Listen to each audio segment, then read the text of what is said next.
Hello hi ನಮಸ್ಕಾರ welcome to food media traveller. ನಾನು ಶರತ್ ಕುಮಾರ್. ಸ್ನೇಹಿತರೆ, ನಾನಿವತ್ತು ನಿಮಗೆ ಆರೋಗ್ಯಕ್ಕೆ ತುಂಬಾ ಉತ್ತಮವಾಗಿರುವಂಥ ಒಂದು ಹಣ್ಣನ್ನು ಪರಿಚಯ ಮಾಡ್ತಾ ಇದ್ದೀನಿ. ಹಾಗೆಯೇ ಈ ಹಣ್ಣಿನಿಂದ ಜ್ಯೂಸನ್ನು ಮಾಡೋದು ಹೇಗೆ ಅಂತ ಸಹ ತೋರಿಸ್ತಿದ್ದೀನಿ. ಅದ್ರ ಜೊತೆ ಇದರ ಆರೋಗ್ಯ ಬೆನಿಫಿಟ್ಗಳೇನೋದನ್ನು ಸಹ ನಿಮಗೆ ನಾನು ತೋರಿಸ್ಕೊಡ್ತೀನಿ. ಅದಕ್ಕಿಂತ ಮುಂಚೆ ನೀವು ನಮ್ಮ ಚಾನಲ್ಗೆ ಹೊಸಬರಾಗಿದ್ದರೆ ದಯವಿಟ್ಟು ಸಬ್ಸ್ಕ್ರೈಬ್ ಮಾಡಿ, ಹಾಗೆ ಪಕ್ಕದಲ್ಲಿ ಬೆಲ್ ಐಕನ್ನ ಕ್ಲಿಕ್ ಮಾಡಿ ಆಲ್ ಆಪ್ಷನ್ ಸೆಲೆಕ್ಟ್ ಮಾಡ್ಕೊಳ್ಳಿ. ನಮ್ಮ ಇದೇ ರೀತಿ ಪ್ರತಿಯೊಂದು ವಿಡಿಯೋಗಳ ನೋಟಿಫಿಕೇಶನ್ ಪಡಿಬೋದು. ಹಾಗೆಯೇ ವಿಡಿಯೋ ಮಿಸ್ ಮಾಡದೆ ಮೊಟ್ಟ ಮೊದಲು ನೀವು ನೋಡ್ಬೋದು. ಸ್ನೇಹಿತರೆ, ನನ್ನ ಹಿಂದುಗಡೆ ನೋಡ್ತಿರ್ಬೋದು ಒಂದು ಹಚ್ಚ ಹಸಿರಿನ ಗಿಡ ಇದೆ.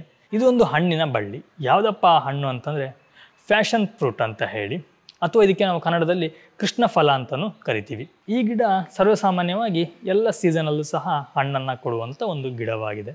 ಹಾಗೆಯೇ ನಮ್ಮ ಆರೋಗ್ಯಕ್ಕೂ ಸಹ ತುಂಬ ಉತ್ತಮವಾದಂತಹ ಆರೋಗ್ಯ ಲಾಭಗಳನ್ನ ಸಹ ಕೊಡುತ್ತೆ. ನಾನು ಮೊದಲು ನಿಮಗೆ ಗಿಡವನ್ನು ತೋರಿಸ್ತೀನಿ, ಆದ ನಂತರ ನಾವು ಇದರ ಹಣ್ಣಿನ ಜ್ಯೂಸ್ ಮಾಡೋದು ಹೇಗೆ ಅಂತ ತೋರಿಸ್ತೀನಿ. ಹಾಗೆಯೇ ಇದರ ಆರೋಗ್ಯ ಬೆನಿಫಿಟ್ಗಳನ್ನ ಸಹ ತಿಳಿಸ್ಕೊಡ್ತೀನಿ.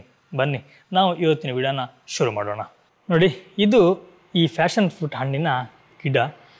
ಎಲೆ ನೋಡಬಹುದು, ಈ ರೀತಿಯಾಗಿರುತ್ತೆ. 3 ಕವಲುಗಳನ್ನು ಹೊಂದಿರುವಂಥ ಒಂದು ಎಲೆ ರಚನೆಯನ್ನು ಹೊಂದಿರುತ್ತೆ. ನೋಡಿ, ಗಿಡ ಕೆಳಗಿನಿಂದ ಬೆಳೆದು ನೋಡ್ಬೋದು, ಅಲ್ಲಿಂದ ಹೀಗೆ ಬೆಳೆದು ಬೆಳೆದು ಬೆಳೆದು ಬೆಳೆದು ಮೇಲ್ ತನಕ ಬಂದಿದೆ, ಇಲ್ಲಿ ತನಕ ಇದೆ. ಈ ಗಿಡದ ಹೂವನ್ನು ನಾವು ನೋಡ್ಬೋದು. ನೋಡಿ, ಈ ರೀತಿಯಾಗಿ ಹೂವಿರುತ್ತೆ. ತುಂಬ ಸುಂದರವಾದಂತಹ ರಚನೆಯನ್ನು ಹೊಂದಿರುವಂಥ ಹೂ. ನೋಡಿ ಎಷ್ಟು ಚೆನ್ನಾಗಿದೆ. ಒಂದು ನೇರಳೆ ಬಣ್ಣದ ರಚನೆ ಹೊಂದಿದೆ, ಆ ರೀತಿ ಬಿಳಿ ಇದೆ. ನೋಡಿ ಎಷ್ಟು ಚೆನ್ನಾಗಿದೆ, ತುಂಬ ಚೆನ್ನಾಗಿ ಕಾಣುತ್ತೆ ನೋಡಲಿಕ್ಕೆ. ಹಾಗೆಯೇ ಇದರ ನಾವು ಹಣ್ಣನ್ನು ಹುಡ್ಕೊಂಡು ಹೊರಟ್ರೆ, ಹಣ್ಣು ತೋರಿಸೋಕ್ಕಿಂತ ಮುಂಚೆ ಇಲ್ಲಿ ನೋಡಿ, ಇದು ಸಣ್ಣದಾದಂತಹ ಕಾಯಿ. ಇದರ ಹಣ್ಣು ಬಂದು ಹಳದಿ ಕಲರ್ಲಿರುತ್ತೆ. ನೋಡಿ, ಇಲ್ಲಿ ಇದರ ಕಾಯಿ ಇದೆ. ನೋಡಿ, ಇದು ಕಾಯಿ, ಇದಿನ್ನೂ ಸಂಪೂರ್ಣವಾಗಿ ಹಣ್ಣಾಗಲಿಲ್ಲ. ನೋಡಿ, ಇದು ಅದರ ಹಣ್ಣು, ಬಟ್ ಸಂಪೂರ್ಣವಾಗಿ ಇನ್ನೂ ಹಣ್ಣಾಗಲಿಲ್ಲ, ಬೆಳೆದಿದೆ ಅಷ್ಟೇ. ಇನ್ನು ಸ್ವಲ್ಪ ಸಂಪೂರ್ಣವಾಗಿ ಹಣ್ಣಾಗಬೇಕು. ಸಂಪೂರ್ಣವಾಗಿ ಹಣ್ಣಾದಾಗ ಯೆಲ್ಲೋ ಕಲರ್ ಇದೆ. ನಾನು ನಿಮಗೆ ಜ್ಯೂಸ್ ಮಾಡುವಾಗ ತೋರಿಸ್ತೀನಿ ಯಾವ ಕಲರಲ್ಲಿ ಹಣ್ಣು ಬರುತ್ತೆ ಅನ್ನೋದು. ಸ್ನೇಹಿತರೆ, ಇವತ್ತು ಈ ಹಣ್ಣನ್ನ ಜ್ಯೂಸ್ ಮಾಡುವಂಥದ್ದು ನಾನಲ್ಲ. ಆ್ಯಕ್ಚುಲಿ ನಮ್ಮ ಮನೆಯ ಪಕ್ಕದ ಆಂಟಿ ಇದ್ದಾರೆ, ಅವರು ಜ್ಯೂಸನ್ನು ಮಾಡ್ತಾರೆ. ತುಂಬ ಚೆನ್ನಾಗಿ ಮಾಡ್ತಾರೆ, ಅವ್ರಿಗೆ ಗೊತ್ತು, ತುಂಬ ಚೆನ್ನಾಗಿ ಗೊತ್ತು. ಹಾಗೆ ಅವ್ರ ಕೈಯಿಂದ ಮಾಡಿಸೋಣ. ಸ್ವಲ್ಪ ಅವರಿಗೆ ವಿಡಿಯೋದಲ್ಲೆಲ್ಲ ಬಂದು ಅಭ್ಯಾಸ ಇಲ್ಲ, ಸ್ವಲ್ಪ ಅಡ್ಜಸ್ಟ್ ಮಾಡ್ಕೊಳ್ಳೋಣ. ಅವ್ರ ಹತ್ರ ನಾವು ಜ್ಯೂಸ್ ಮಾಡೋದು ಹೇಗೆ ಅಂತ ನೋಡೋಣ. ಬನ್ನಿ, ನಾನೀಗ ಅವ್ರ ಮನೆಗೆ ಹೋಗ್ತೀನಿ. ಹೋಗಿ ನಾವು ಅಲ್ಲಿ ಜ್ಯೂಸ್ ಮಾಡೋದು ಹೇಗೆ ಅಂತ ನೋಡ್ಕೊಂಬರೋಣ. ಇದಕ್ಕೆ ಫ್ಯಾಷನ್ ಫ್ರೂಟ್ ಅಂತ ಹೇಳ್ತಾರೆ ಇಂಗ್ಲೀಷ್ನಲ್ಲಿ. ಕನ್ನಡದಲ್ಲಿ ಕೃಷ್ಣ ಫಲ ಅಂತ ಹೇಳ್ತಾರೆ. ಇದು ಬಹಳ ತಂಪಾಗಿರೋದ್ರಿಂದ ದೇಹಕ್ಕೆ ತಂಪನ್ನು ಕೊಡುತ್ತದೆ. ಇದನ್ನು ಜ್ಯೂಸನ್ನು ಮಾಡಿ ಕುಡಿಯಬಹುದು, ಅಥವಾ ಇದರ ಒಳಗಡೆ ಬೆಲ್ಲ ಸಕ್ಕರೆ ಹಾಕಿ ತಿನ್ಬಹುದು. ಇದು ಬಹಳ ತಂಪಾಗಿರ್ತದೆ. ಮಿಕ್ಸ್ ಮಾಡಿ ಅಲ್ಲ? ಮಿಕ್ಸ್ ಮಾಡಿ ಇದರೊಳಗೆ ಹೀಗೆ ಹಾಕಿ ಸ್ಪೂನಲ್ಲಿ ಕಲಸಿ ತಿನ್ಬೋದು. ಹಾಗೆ ಇಲ್ಲ ಅಂದರೆ ಹೀಗೆ ಮಾಡಿ ಜ್ಯೂಸ್ ಮಾಡಿ ನಾರ್ಮಲ್ ಆಗಿ ಮಿಕ್ಸಿ ಹಾಕಿ ಜ್ಯೂಸ್ ಮಾಡಿ ಕುಡಿಬೋದಲ್ಲ, ಹೀಗೆ ಕುಡಿಬೋದು. ಇದು ತುಂಬ ಗಟ್ಟಿ ಇರೋದ್ರಿಂದ ಸುಮಾರು ದಿನ ಇಡ್ಬೋದು, ಇದು ಏನು ಹಾಳಾಗೋದಿಲ್ಲ. ನಮ್ಗೆ ಇದು ಯೂಸ್ ಇಲ್ಲಲ್ಲ? ಇದು ಯೂಸ್ ಇಲ್ಲ. ಇದಕ್ಕೆ ನಾವು ಜ್ಯೂಸ್ ಹಾಕಿ ಕುಡಿ ಚಂದ ಇದೆ. ಇದರ ಒಳಗಡೆ ಹಾಕಿ ಹೀಗೆ ಕರಡಿಸಿ ಹಂಗೆ ಕುಡಿತಾರೆ. ಇದು ಕಾಯಿ ಸ್ವಲ್ಪ ಬಲ್ತಿರೋದ್ರಲ್ಲಿ ಇದು ಸ್ವಲ್ಪ ಹುಳಿ ಇರ್ತದೆ.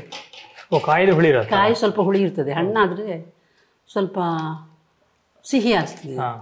ಮತ್ತೊಂದು ಸ್ವಲ್ಪ ಹುಳಿ ಸಿಹಿ ಮಿಕ್ಸ್ ಅಲ್ಲ ಅದು? ಹುಳಿ ಸಿಹಿ ಮಿಕ್ಸ್ ಆಗಿರೋದ್ರಿಂದ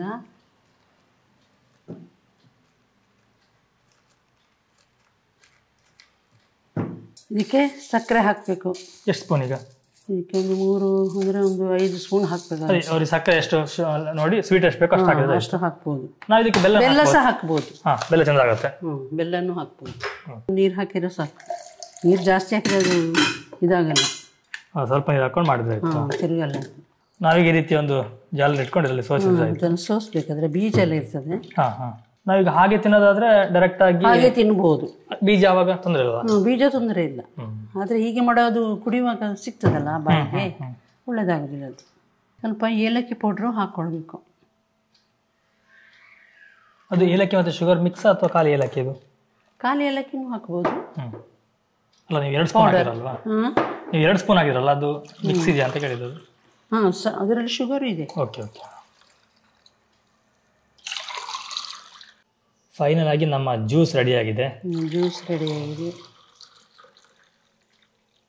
ಆ್ಯಕ್ಚುಲಿ ನಾವು ಸ್ವಲ್ಪ ಸ್ಪೆಷಲ್ ಇಲ್ಲಿ ಅಂಥೇಳಿ ಇದಕ್ಕೆ ಹಾಕಿ ಕುಡಿಯುವ.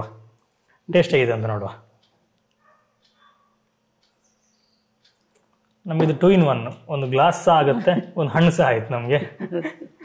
ಓಕೆ, ನಮ್ಮ ಜ್ಯೂಸ್ ರೆಡಿ ಆಗಿದೆ. ಇದನ್ನ ಕುಡಿದು ಟೇಸ್ಟ್ ನೋಡುವ. ಸ್ಪೆಷಲ್ ಆಗಿ ನಾವು ಆ ಹಣ್ಣಿನ ಏನು ಒಂದು ಸಿಪ್ಪೆ ಇದೆ ಅದರಲ್ಲಿ ಕುಡಿತಿದ್ದೀವಿ ನೋಡುವ.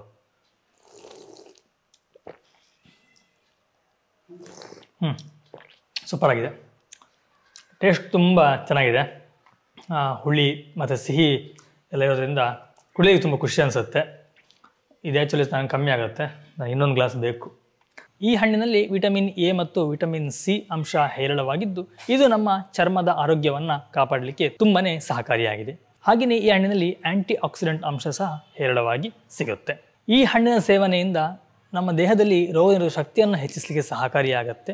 ಹಾಗೆಯೇ ಈ ಹಣ್ಣಿನಲ್ಲಿ ಕಬ್ಬಿಣಾಂಶದ ಅಂಶ ಸಮೃದ್ಧವಾಗಿದ್ದು ಇದು ನಮ್ಮ ರಕ್ತದ ಕಣಗಳನ್ನು ಹೆಚ್ಚಿಸಲಿಕ್ಕೆ ಸಹಾಯವಾಗುತ್ತೆ. ಅಷ್ಟೇ ಅಲ್ಲದೆ ನಮ್ಮ ಹೃದಯದ ಆರೋಗ್ಯಕ್ಕೂ ಸಹ ತುಂಬನೇ ಸಹಕಾರಿಯಾಗಿದೆ. ಇನ್ನು ಕೆಲವರಿಗೆ ನಿದ್ರಾಹೀನತೆ ಸಮಸ್ಯೆ ಇರುತ್ತೆ, ಅಂಥವರು ಸಹ ಈ ಹಣ್ಣಿನ ಸೇವನೆ ಮಾಡೋದ್ರಿಂದ ನಿದ್ರಾಹೀನತೆಯನ್ನು ದೂರ ಮಾಡ್ಕೋಬಹುದು. ಒಂದು ಒಳ್ಳೆಯ ನಿದ್ರೆಗೆ ಇದು ನಿಮಗೆ ಸಹಕಾರಿಯಾಗಿದೆ. ಈ ಹಣ್ಣಿನಲ್ಲಿ ಮೆಗ್ನೀಷಿಯಂ, ಸೋಡಿಯಂ, ಕಬ್ಬಿಣದ ಅಂಶ, ಪೊಟ್ಯಾಷಿಯಂ ಅಂಶಗಳು ಹೇರಳವಾಗಿದ್ದು ಇದು ನಮ್ಮ ಮೂಳೆಯ ಸಾಂದ್ರತೆಯನ್ನು ಹೆಚ್ಚಿಸಿಕೊಳ್ಳಲಿಕ್ಕೆ ತುಂಬನೇ ಸಹಕಾರಿಯಾಗಿದೆ. ಇನ್ನು ಕೆಲವರಿಗೆ ದೇಹದ ತೂಕವನ್ನು ಇಳಿಸ್ಕೊಳ್ಬೇಕು ಅಂತ ಹೇಳಿರುತ್ತೆ, ಅಂಥವರು ಈ ಹಣ್ಣನ್ನು ಸೇವನೆಯನ್ನು ಮಾಡಲೇಬೇಕಾಗತ್ತೆ. ಈ ಹಣ್ಣನ್ನು ಸೇವನೆ ಮಾಡೋದ್ರಿಂದ ನೀವು ತೂಕ ಇಳಿಸ್ಕೊಳ್ಳಿಕ್ಕೆ ಪ್ರಯತ್ನ ಪಡ್ತಾ ಇದ್ರೆ ತುಂಬ ಎಫೆಕ್ಟಿವ್ ಆಗಿ ದೇಹದ ತೂಕವನ್ನು ಕಡಿಮೆ ಮಾಡ್ಕೊಳ್ಳಿಕ್ಕೆ ಸಹಾಯ ಮಾಡುತ್ತೆ. ಇನ್ನು ಕೆಲವರಿಗೆ ಏನೇ ಆಹಾರ ತಿಂದ್ರೂ ಜೀರ್ಣ ಆಗುವಂತಹ ಶಕ್ತಿ ಕಮ್ಮಿ ಇರುತ್ತೆ, ಅಜೀರ್ಣದಂಥ ಸಮಸ್ಯೆ ಇರುತ್ತೆ. ಈ ಹಣ್ಣನ್ನು ನೀವು ಜ್ಯೂಸ್ ಮುಖಾಂತರನೂ ಅಥವಾ ನೀವು ಹಣ್ಣನ್ನು ಹಾಗೆ ತಿನ್ನೋದ್ರಿಂದನೂ ಜೀರ್ಣಕ್ರಿಯೆಯ ಪ್ರತಿಯೊಂದು ಸಮಸ್ಯೆಗಳು ಸಹ ದೂರವಾಗಲಿಕ್ಕೆ ನಿಮಗೆ ಸಹಾಯ ಮಾಡುತ್ತೆ. ಇದಿಷ್ಟು ಈ ಹಣ್ಣಿನ ಬೆನಿಫಿಟ್ಗಳು ಸ್ನೇಹಿತರೆ ನೋಡಿದ್ರಲ್ಲ, ಇದಿಷ್ಟು ಈ ಫ್ಯಾಷನ್ ಫ್ರೂಟ್ ಅಥವಾ ಕೃಷ್ಣ ಫಲದ ಸಂಪೂರ್ಣ ಮಾಹಿತಿಯಾಗಿತ್ತು. ಹಾಗೆ ಒಂದು ಜ್ಯೂಸ್ನ ರೆಸಿಪಿ ಸಹ ಆಗಿತ್ತು. ಈ ವಿಡಿಯೋ ನಿಮಗೆ ಇಷ್ಟ ಆಗಿದೆ ಅಂದ್ಕೊಳ್ತೀನಿ, ಹಾಗೆ ಯೂಸ್ಫುಲ್ ಆಗಿದೆ ಅಂತ ಅಂದ್ಕೊಳ್ತೀನಿ. ಒಂದು ವೇಳೆ ನಿಮಗೆ ಇಷ್ಟ ಆಗಿದೆ, ಯೂಸ್ಫುಲ್ ಅಂತ ಅನಿಸಿದ್ರೆ ದಯವಿಟ್ಟು ವಿಡಿಯೋಗೆ ಒಂದು ಲೈಕ್ ಕೊಡಿ. ಹಾಗೆ ನಿಮ್ಮ ಅನಿಸಿಕೆಯನ್ನು ಕಮೆಂಟಲ್ಲಿ ತಿಳಿಸಿ. ಹಾಗೆಯೇ ವಿಡಿಯೋನ ಆದಷ್ಟು ಶೇರ್ ಮಾಡಿ. ಪ್ರತಿಯೊಬ್ಬರು ಆರೋಗ್ಯ ವೃದ್ಧಿಗೋಸ್ಕರ ತುಂಬಾ ಅಲ್ಲಿ ಇಲ್ಲಿ ಸರ್ಚ್ ಮಾಡ್ತಾ ಇರ್ತಾರೆ.